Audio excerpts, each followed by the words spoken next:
ഇപ്പോൾ വരുന്നൊരു വാർത്തയിലേക്കാണ്. കൊല്ലത്ത് വിദ്യാർത്ഥിയെ വീട്ടിൽ കയറി കുത്തിക്കൊന്നു. ഉളിയക്കോവിൽ സ്വദേശി ഫെബിൻ ജോർജ് ആണ് മരിച്ചത്. 22 വയസ്സായിരുന്നു. ഫെബിന്റെ പിതാവിനും കുത്തേറ്റു. കാറിലെത്തിയ 3 അംഗ സംഘമാണ് ആക്രമണം നടത്തിയത്. ആക്രമണത്തിന്റെ കാരണം വ്യക്തമല്ല. വിനീഷ് ഉണ്ട് കൊല്ലത്ത് നിന്ന് വിവരങ്ങളുമായി. വിനീഷ്, ഞെട്ടിക്കുന്ന വാർത്തയാണ്. വീട്ടിൽ കയറിയാണ് ഈ കൊലപാതകം നടത്തിയിരിക്കുന്നത്. ആരാണ് ഇതിന് പിന്നിലെന്നോ എന്താണ് കാരണമെന്നോ സൂചനകൾ ലഭിക്കുന്നുണ്ടോ? രേണുക, വളരെ ഞെട്ടിക്കുന്ന ഒരു വാർത്തയാണ് ഇപ്പോൾ കൊല്ലത്ത് നിന്നും പുറത്തു വരുന്നത്. ഇത് വിദ്യാർത്ഥിയെ വീട്ടിൽ കയറി കുത്തിക്കൊലപ്പെടുത്തി എന്നുള്ളൊരു വാർത്തയാണ്. സംഭവവുമായി ബന്ധപ്പെട്ട് ഈ അക്രമം തടയാനായിട്ട് തുടങ്ങിയ ഈ വിദ്യാർത്ഥിയുടെ പിതാവിനും കുത്തേറ്റതായിട്ടാണ് നമുക്കിപ്പോൾ അറിയാൻ കഴിയുന്നത്. ഏകദേശം 1 മണിക്കൂർ മുന്നേ ആയിരുന്നു ഇത്തരത്തിലുള്ളൊരു സംഭവം ഉണ്ടായത്. ഒരു കാറിലെത്തിയ പർദ്ദ ധരിച്ച ഒരാൾ കാറിൽ നിന്നും ഇറങ്ങുകയും ഉടൻ തന്നെ ഇവരുടെ വീട്ടിലേക്ക് കയറുകയും വിദ്യാർത്ഥിയെ വിളിച്ചിറക്കി കുത്തിക്കൊലപ്പെടുത്തുകയും ചെയ്തു എന്നാണ് ഇപ്പോൾ നമുക്ക് പോലീസിൽ നിന്നും അറിയാൻ കഴിയുന്നത്. BCA വിദ്യാർത്ഥിനിയാണ്. ഫാത്തിമ മാതാ കോളേജിൽ BCA 2ാം വർഷ വിദ്യാർത്ഥിനിയാണെന്നാണ് നമുക്കിപ്പോൾ അറിയാൻ കഴിയുന്നത്. ഇതിൽ നിന്നെല്ലാം വ്യത്യസ്തമായിട്ട് മറ്റൊരു കാര്യം നമുക്ക് സൂചിപ്പിക്കാനുള്ളത്, ഈ അക്രമം നടത്തിയ ആളുടേതെന്ന് സംശയിക്കുന്ന ഒരു മൃതശരീരം റെയിൽവേ ട്രാക്കിൽ നിന്നും ലഭിച്ചിരിക്കുന്നു. ചവറ സ്വദേശിയായ തേജസ് രാജ് എന്നാണ് അയാളുടെ പേര്. ഇയാൾ തന്നെയാണോ ഈ അക്രമം നടത്തിയത് എന്നുള്ളതിനെ കുറിച്ച് പോലീസ് ഇപ്പോൾ അന്വേഷിച്ചു വരികയാണ്. ഇതിൽ ഒരു സംശയം എന്ന് പറയുന്നത്, ഈ വീട്ടിലെത്തിയ അതേ കാറ് സമീപത്ത് നിന്ന് തന്നെ കിട്ടുകയും ചെയ്തു. അതായത് ഈ റെയിൽവേ ട്രാക്കിന് സമീപത്ത് നിന്ന് കിട്ടുകയും ചെയ്തു. ഈ കാറിൽ നിറയെ രക്തക്കറകൾ നിറഞ്ഞ ഒരു സാഹചര്യമാണ് ഇപ്പോൾ ഉള്ളത്. രേണുക, തീർച്ചയായും വിനീഷ്, ഈ 2 വാർത്തകളും ബ്രേക്കിംഗ് ആയി നമുക്ക് ഏതാണ്ട് അടുത്തടുത്ത സമയങ്ങളിലാണ് വരുന്നത്. അത് തമ്മിൽ ഇപ്പോൾ ഈ 2 സംഭവങ്ങളും തമ്മിൽ ബന്ധമുണ്ട് എന്ന ഒരു നിഗമനത്തിലേക്കാണോ പോലീസ് എത്തുന്നത്?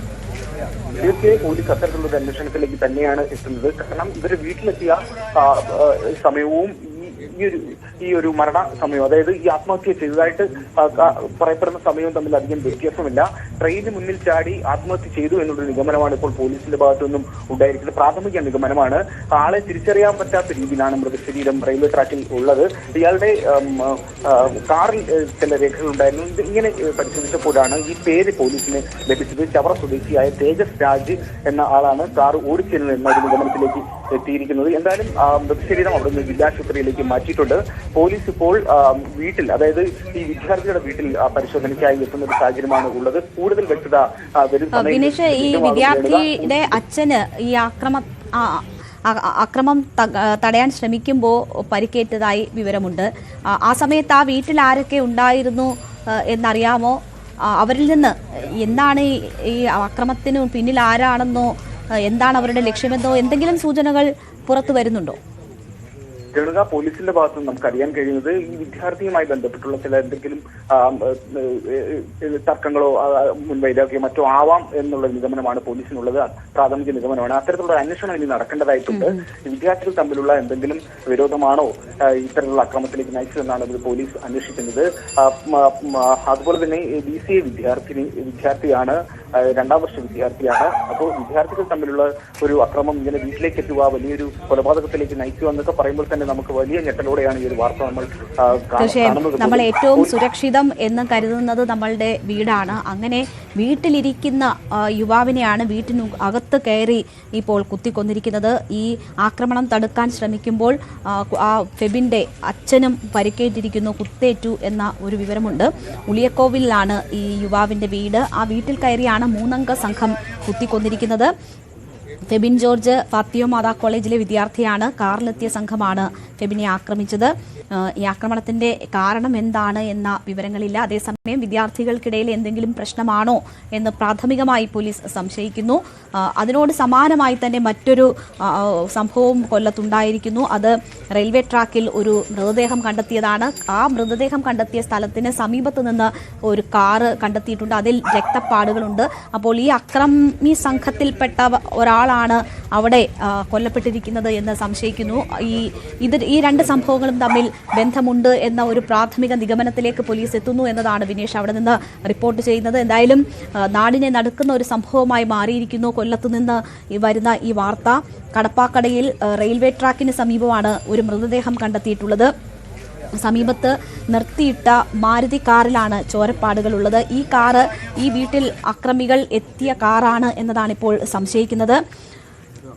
ഈ ട്രാക്കിൽ കണ്ടെത്തിയ മൃതദേഹം ഫെബിന്റെ കൊലപാതകിയുടേതാണ് എന്ന പ്രാഥമിക വിലയിരുത്തലുമുണ്ട്. അങ്ങനെയാണെങ്കിൽ ഈ രണ്ട് സംഭവങ്ങൾക്കും പിന്നിൽ എന്താണ് കാരണം എന്നതിലേക്കൊക്കെ എത്തേണ്ടതുണ്ട്. എന്തായാലും വലിയ നാടിനെ നടുക്കിയ ഒരു സംഭവമായിട്ടാണ് നമ്മൾക്ക് പ്രാഥമിക ഘട്ടത്തിൽ ഇത് മനസ്സിലാകുന്നത്. ഫാത്തിമ മാതാ കോളേജിൽ പഠിക്കുന്ന 22 വയസ്സ് മാത്രം പ്രായമുള്ള ഒരു യുവാവിനെ വീട്ടിൽ കയറി കുത്തിക്കൊലപ്പെടുത്താൻ മാത്രം അതിന് പിന്നിലുള്ള പക എന്താണ്, കാരണം എന്താണ് എന്നത് അറിവായിട്ടില്ല. ഇപ്പോൾ വിപുലമായ അന്വേഷണം അതുമായി ബന്ധപ്പെട്ടൊക്കെ നടക്കുകയാണ്. പ്രാഥമികമായി 2 മരണം സംഭവിച്ചിരിക്കുന്നു. ഒന്ന് കൊലപാതകമാണ്, മറ്റൊന്ന് ആത്മഹത്യയാണോ എന്ന് സ്ഥിരീകരിച്ചിട്ടില്ല. റെയിൽവേ ട്രാക്കിൽ നിന്നാണ് മൃതദേഹം കണ്ടെത്തിയിരിക്കുന്നത്. പക്ഷേ ഈ അക്രമി സംഘത്തിൽ 3 പേരുണ്ടായിരുന്നു എന്ന വിവരവും പുറത്തു വരുന്നുണ്ട്. വിനേഷ് തുടരുന്നുണ്ട്. വിനേഷ്, അക്രമി സംഘത്തിൽ 3 പേരുണ്ട് എന്നത് സ്ഥിരീകരിക്കപ്പെട്ട വിവരം തന്നെയാണോ? ഈ കാറിൽ അങ്ങനെയാണെങ്കിൽ മറ്റ് 2 പേരുണ്ട്, അവരെ ചുറ്റിപ്പറ്റിയായിരിക്കുമോ ആദ്യ അന്വേഷണം നടക്കുക? തീർച്ചയായും രേണുക, അത്തരത്തിൽ ഒരു മൊഴിയാണ് ആദ്യം പോലീസിന് ലഭ്യമായിരിക്കുന്നത്. അതിൽ ചുറ്റിപ്പറ്റിയുള്ള അന്വേഷണം നടക്കുന്നുണ്ട്. പക്ഷേ ഇപ്പോൾ ഒരാൾ ഈ അക്രമികളിൽപ്പെട്ട ഒരാളുടെ മൃതശരീരമാണ് ഇപ്പോൾ ലഭിച്ചിരിക്കുന്നത്. പ്രാഥമിക വിലയിരുത്താണ് പോലീസിന്റെ ഭാഗത്തു നിന്നും ഉണ്ടായിരിക്കുന്നത്.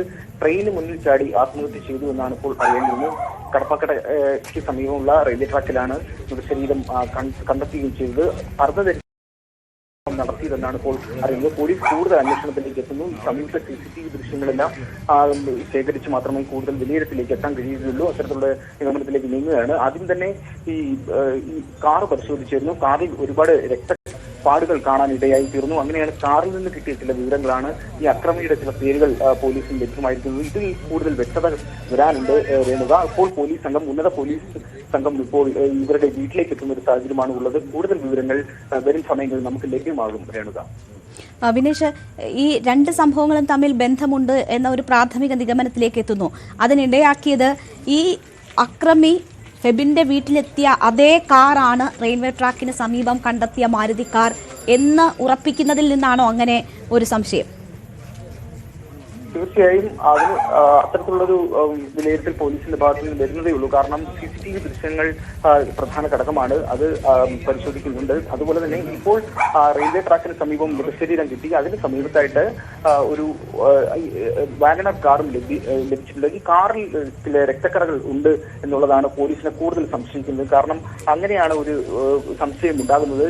ഈ കൊലപാതകം നടന്ന സമയവും ഈ ആത്മഹത്യ ചെയ്ത സമയവും തമ്മിൽ അധികം വ്യത്യാസമില്ല രേണുക. ട്രെയിനിന് മുന്നിൽ ചാടി മരിക്കുകയായിരുന്നു എന്നാണ് ഇപ്പോൾ നമുക്കറിയാൻ കഴിയുന്നത്. അത് ഈ അക്രമി തന്നെയാണോ എന്നുള്ളതിനെ കുറിച്ച് പോലീസ് അന്വേഷിക്കുന്നുണ്ട്. ചവറ സ്വദേശിയായ തേജസ് രാജ് എന്ന ആളുടെ പേരാണ് പോലീസിന് ലഭ്യമായിരിക്കുന്നത്. ഇയാൾ തന്നെയാണോ അക്രമം ഈ കൊലപാതകം നടത്തിയത് എന്നുള്ളതിനെ കുറിച്ചും വ്യക്തത വരാനുണ്ട്. പോലീസ് അത്തരത്തിലുള്ളൊരു അന്വേഷണത്തിലേക്ക് നീങ്ങുന്നുണ്ട്. എന്തായാലും ഒരു കൊലപാതകം, ഒരു വിദ്യാർത്ഥിയുടെ ജീവൻ നഷ്ടപ്പെട്ടു, ജീവൻ പൊലിഞ്ഞു എന്നുള്ളത് വളരെ ദുഃഖകരമായ ഒരു വാർത്തയാണ് വേണ്ടത് നമുക്ക് രാത്രിയിൽ പങ്കുവെക്കാനുള്ളത്. BCA വിദ്യാർത്ഥിനിയാണ് വീട്ടിൽ നിന്നും വിളിച്ചിറക്കി കുത്തിക്കൊലപ്പെടുത്തുകയായിരുന്നു. അപ്പോൾ ഈ അക്രമം തടയാനായി വന്ന ഈ വിദ്യാർത്ഥിനിയുടെ പിതാവിനും കുത്തിയിട്ടുണ്ട്. പക്ഷെ അയാളുടെ പരിക്ക് ഗുരുതരമല്ല എന്നാണ് നമുക്ക് വളരെ ആശ്വാസകരമായി പങ്കുവെക്കാനുള്ളത്. അദ്ദേഹം ചികിത്സയിൽ തുടരുന്ന സാഹചര്യമാണ് ഉള്ളത്.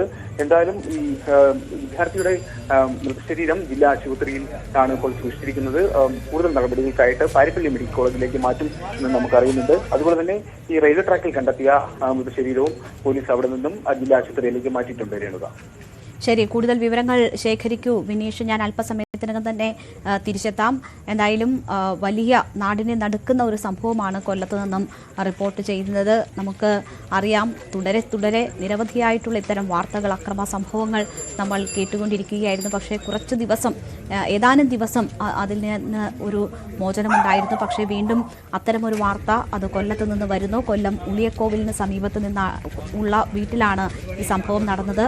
ഫെബിൻ ജോർജ് എന്ന 22 വയസ്സുകാരനാണ് കൊല്ലപ്പെട്ടിരിക്കുന്നത്. ഫാത്തിമ മാതാ കോളേജിലെ വിദ്യാർത്ഥിയാണ്. വീട്ടിൽ ബന്ധുക്കളുമായിരിക്കെ വീട്ടിൽ നിന്ന് വിളിച്ചിറക്കി കുത്തി കൊലപ്പെടുത്തുകയായിരുന്നു ഫെബിൻ ജോർജിനെ. ആ ആ നടന്ന തൊട്ടടുത്ത സമയത്ത് തന്നെയാണ് നമുക്ക് മറ്റൊരു വാർത്ത കൂടി വരുന്നത്. അത് കൊല്ലത്ത് കടപ്പാക്കടയ്ക്ക് സമീപം റെയിൽവേ ട്രാക്കിൽ ഒരു മൃതദേഹം കണ്ടു എന്ന വാർത്തയാണ്. ഇപ്പോൾ ആ രണ്ട് സംഭവങ്ങൾ തമ്മിൽ ബന്ധമുണ്ട് എന്ന ഒരു നിഗമനത്തിലേക്ക് പോലീസ് എത്തുന്നു എന്നാണ് മനസ്സിലാകുന്നത്. ഫെബിന്റെ വീട്ടിൽ കാറിലെത്തിയ സംഘത്തിലെ ഒരാളാണ് അവിടെ ട്രെയിനിന് മുന്നിൽ ചാടി മരിച്ചിരിക്കുന്നത് എന്ന വിവരം വരുന്നു. ആ റെയിൽവേ ട്രാക്കിന് സമീപത്ത് നിന്ന് മാരുതി വാഹനം കണ്ടെത്തിയിരിക്കുന്നു. അതിൽ രക്തപ്പാടുകളുണ്ട്. ആ വാഹനത്തിലാണ് ഫെബിൻ ജോർജിനെ കൊലപ്പെടുത്താൻ അക്രമി സംഘം എത്തിയത് എന്നാണ് മനസ്സിലാകുന്നത്. ഈ അക്രമിയും കൊല്ലം സ്വദേശി തന്നെയാണ് എന്നാണ് മനസ്സിലാക്കുന്നത്. കരുനാഗപ്പള്ളി സ്വദേശി എന്ന ചില സൂചനകൾ വരുന്നുണ്ട്, പക്ഷേ സ്ഥിരീകരിക്കപ്പെട്ടിട്ടില്ല. അതിക്രൂരമായ കൊലപാതകമാണ് ഇപ്പോൾ നടന്നിരിക്കുന്നത്. 22 വയസ്സ് മാത്രം പ്രായമുള്ള ഒരു യുവാവിനെ വീട്ടിൽ ബന്ധുക്കൾക്കൊപ്പം ഇരിക്കെ അവിടെ നിന്ന് വിളിച്ചിറക്കിയാണ് കൊലപ്പെടുത്തിയിരിക്കുന്നത്. വീട്ടിന് തൊട്ടു മുന്നിൽ, വീട്ടിൽ നിന്ന് പുറത്തേക്ക് വിളിച്ചിറക്കി അവിടെ വെച്ച് കൊലപാതകം നടത്തുകയായിരുന്നു. ഈ ആക്രമണം കണ്ടു തടയാനെത്തിയ പിതാവിന് പരിക്കേറ്റിട്ടുണ്ട്, കുത്തേറ്റിട്ടുണ്ട്. പക്ഷേ ഗുരുതരമല്ല എന്ന വിവരമാണ് ഇപ്പോൾ ലഭിക്കുന്നത്. 2 മരണം സംഭവിച്ചിരിക്കുന്നു. ഒന്ന് അതിക്രൂരമായ കൊലപാതകമാണ്. അതിനുശേഷം അക്രമി ട്രെയിനിന് മുന്നിൽ ചാടി ജീവനൊടുക്കിയിരിക്കുന്നു എന്നാണ് മനസ്സിലാകുന്നത്. പർദ്ദയിട്ട ആളാണ്, പർദ്ദ ധരിച്ചുകൊണ്ടാണ് ഈ അക്രമി വീട്ടിലെത്തിയത് എന്നാണ് മനസ്സിലാകുന്നത്. അതിനുശേഷം ആ വാഹനം പിന്നീട് സഞ്ചരിച്ച് ഉടൻ തന്നെ റെയിൽവേ ട്രാക്കിന് സമീപം വാഹനം ഉപേക്ഷിച്ച് ട്രെയിനിന് മുന്നിൽ ചാടി അക്രമിയെ ആത്മഹത്യ ചെയ്തിരിക്കുന്നു എന്ന വിവരങ്ങൾ ഈ ഘട്ടത്തിൽ വരുന്നു. എന്താണ് സംഭവിച്ചത് എന്നതുൾപ്പെടെയുള്ള കൂടുതൽ വിവരങ്ങൾ ലഭ്യമാകേണ്ടിയിരിക്കുന്നു. അക്രമി സംഘത്തിൽ 3 പേരുണ്ടായിരുന്നു എന്നതാണ് ആദ്യം പുറത്തു വന്ന വിവരം. അതിൽ കൂടുതൽ ആളുകളുണ്ടോ? ഈ മരണം ഇപ്പോൾ ഒരാളുടേതാണ് സ്ഥിരീകരിച്ചിരിക്കുന്നത്. കാറിലുണ്ടായിരുന്ന ഒരാൾ മരിച്ചു എന്ന വിവരമാണ് വരുന്നത്. എന്തായാലും അതിൽ ആരാണ്, എന്താണ് ഈ വലിയ അതിക്രൂരമായ കൊലപാതകത്തിലേക്ക് നയിച്ച കാരണങ്ങൾ തുടങ്ങിയവ അറിയാനിരിക്കുന്നതേയുള്ളൂ. എന്തായാലും പോലീസ് അന്വേഷണം ഊർജിതമാക്കിയിട്ടുണ്ട്. മറ്റ് പ്രതികൾ ഈ സംഘത്തിലുണ്ട് എന്ന് കരുതുന്ന മറ്റു പ്രതികൾക്കായുള്ള തെരച്ചിലാണ് പ്രാഥമികമായി നടക്കുന്നത്. അതിനുള്ള ഊർജിതമായിട്ടുള്ള തെരച്ചിൽ നടക്കുന്നു. കൊലപാതകത്തിന് പിന്നിലെ കാരണം ഇപ്പോഴും അവ്യക്തമാണ്. വീട്ടിൽ മറ്റ് ബന്ധുക്കളിൽ നിന്നും എന്താണ് ഒരു കൊലപാതകത്തിലേക്ക് നയിക്കുന്ന കാരണങ്ങൾ സംബന്ധിച്ച് ഇതുവരെ വിവരങ്ങളൊന്നും ലഭിച്ചിട്ടില്ല. വീട്ടിൽ നിന്ന് വിളിച്ചിറക്കി നടന്ന കൊലപാതകമാണ്. അല്പസമയം മുൻപാണ് കൊല്ലത്ത് നിന്ന് ഈ ദുരന്ത വാർത്ത വന്നത്. വളരെ ഒരു നാടിനെ ആകെ ഞെട്ടിക്കുന്ന ഒരു സംഭവമായി അത് മാറിയിരിക്കുകയാണ്. എന്താണ് ഈ കൊലപാതകത്തിൻ്റെ കാരണമെന്നത് അവ്യക്തമാണ് ഇപ്പോൾ.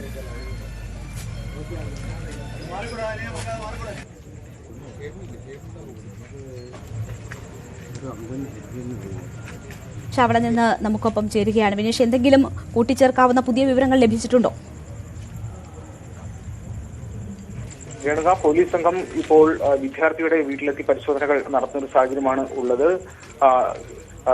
അതുപോലെ തന്നെ പ്രദേശവാസികളുടെ എല്ലാം മൊഴി രേഖപ്പെടുത്തുന്നുണ്ട്.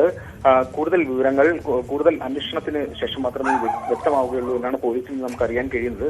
പക്ഷേ ഇത് വളരെ ഗൗരവത്തോടെ തന്നെയാണ് പോലീസ് ഈ ഒരു വിഷയം കാണുന്നത്. വിദ്യാർത്ഥികളുടെ ഇടയിലുണ്ടായ എന്തെങ്കിലും പ്രശ്നമാണോ ഇത്തരത്തിലുള്ള ഒരു കൊലപാതകത്തിലേക്ക് നയിച്ചതെന്നാണ് പ്രാഥമികമായി തന്നെ പരിശോധിക്കുന്നത്. അതുപോലെ തന്നെ വീട്ടിൽ ആരൊക്കെ ഉണ്ടായിരുന്നു ഈ കൃത്യം നടന്ന സമയത്ത് എന്നുള്ളതിനെ കുറിച്ച് വ്യക്തത വന്നിട്ടില്ല. എന്തായാലും ഈ അക്രമം തടുത്ത ഈ വിദ്യാർത്ഥിയുടെ പിതാവിന് പരിക്കേറ്റിട്ടുണ്ട്. വിനേഷ്, ഈ കൊല്ലം സ്വദേശി തന്നെയാണ് ഈ ആക്രമണം നടത്തിയത് എന്ന വാർത്തയുണ്ട്. അത് സ്ഥിരീകരിക്കപ്പെട്ടതാണോ? അത്തരത്തിലുള്ളൊരു വാർത്തയും ഇപ്പോൾ വരുന്നുണ്ട് രേണുക. കൂടുതൽ വ്യക്തത വരുന്നില്ല പോലീസിന്റെ ഭാഗത്തു നിന്ന്. നമുക്കത് ആദ്യം പോലീസിൽ നിന്ന് ലഭിച്ച വിവരം ചവറ സ്വദേശിയായ തേജസ് രാജ് എന്ന ആളാണ് വാഹനം ഓടിച്ചിരുന്നതെന്നാണ്. ഈ പോലീസിന്റെ ഭാഗത്തു നിന്ന് അന്വേഷണം നടന്നു വരുന്നതേ ഉള്ളൂ. കൂടുതൽ വ്യക്തത ഒരു സമയങ്ങളിൽ തന്നെ നമുക്ക് വ്യക്തമാവും. പോലീസ് കൂടുതൽ CCTV ദൃശ്യങ്ങളിലേക്ക് എത്തുന്നു. സമീപത്തെ ദൃശ്യങ്ങളെല്ലാം പരിശോധിച്ചാണ് കൂടുതൽ നിഗമനത്തിലേക്ക് എത്തുക. അന്വേഷണം തുടരുന്നു രേണുക. ശരി, അവിടെ നിന്ന് വിനേഷാണ് വിവരങ്ങൾ നൽകിയത്. ഉന്നത പോലീസ് ഉദ്യോഗസ്ഥർ ഉൾപ്പെടെ സ്ഥലത്തെത്തുന്നു. അതീവ ജാഗ്രതയോടുകൂടി തന്നെ പോലീസ് ഈ സാഹചര്യത്തെ കാണുന്നുണ്ട്. ഒരു നാടിനെ ആകെ ഞെട്ടിച്ച സംഭവമായി ഇത് മാറുകയാണ്. കൊല്ലം ഉളിയക്കോവിലാണ് നാടിനെ നടുക്കിയ സംഭവം ഉണ്ടായത്. ഫെബിൻ ജോർജ് എന്ന 22 വയസ്സുകാരൻ ആണ് വീട്ടിൽ ബന്ധുക്കൾക്കൊപ്പം ഇരിക്കെ കൊല്ലപ്പെടുന്നത്. വീട്ടിൽ നിന്ന്